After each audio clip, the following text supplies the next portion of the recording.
आमच्या दबावापोटी भाजपनं मराठी महापौर दिला। रितू तावडे काँग्रेसच्या नेत्या होत्या। मुंबईतील मराठी माणूस हिंदू हे भाजपला कळलं, संजय राऊतांचं वक्तव्य। भागवतांच्या कार्यक्रमात सलमानचं स्वागत, संघामध्ये मुस्लिमांनाही खुलं आमंत्रण आहे का, संजय राऊतांचा सवाल। तर मुस्लिम प्रेम फक्त सलमान खानपर्यंत ठेवू नये, राऊतांचा खोचक टोला। बांगलादेशात हिंदूंची हत्या, 400 पेक्षा अधिक हिंदू मंदिरं पाडली। त्याच बांगलादेशला अर्थसंकल्पात भारतानं कोट्यवधींची मदत केली। सरकारनं बांगलादेशात कॉन्ट्रॅक्ट किलिंग सुरू केलंय, राऊतांचा संतप्त सवाल।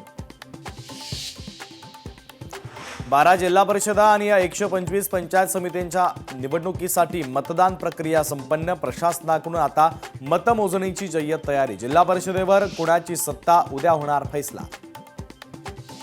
सोलापूरच्या मोहोळमध्ये चक्क हॉटेलमध्ये ईव्हीएम मशीन आढळल्यानं खळबळ। काही लोक ईव्हीएम मशीन घेऊन जात असल्याचा राष्ट्रवादीच्या उमेश पाटलांचा आरोप, तर संबंधित मशीन या राखीव असल्याचा तहसीलदारांचा दावा। भारत फ्रान्सकडून 100 राफेलची खरेदी करणार। P-8I टेहळणी विमान, नौदल शस्त्रांची ही खरेदी। अर्थसंकल्पात संरक्षण मंत्रालयासाठी 7,84,678 कोटींची तरतूद।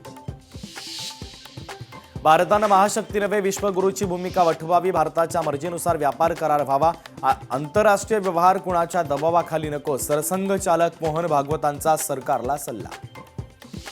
मुंबईचे माजी पोलीस आयुक्त परमबीर सिंग यांची लीलावतीच्या कार्यकारी संचालक पदावरून अचानक उचलबांगडी। माजी विश्वस्तांच्या विरोधात कथित 1200 कोटींच्या घोटाळ्यासंदर्भात तक्रार नोंदवल्यानंतर कारवाई।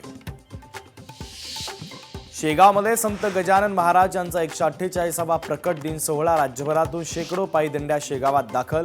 गजानन महाराजांच्या दर्शनासाठी भाविकांची अलोट गर्दी।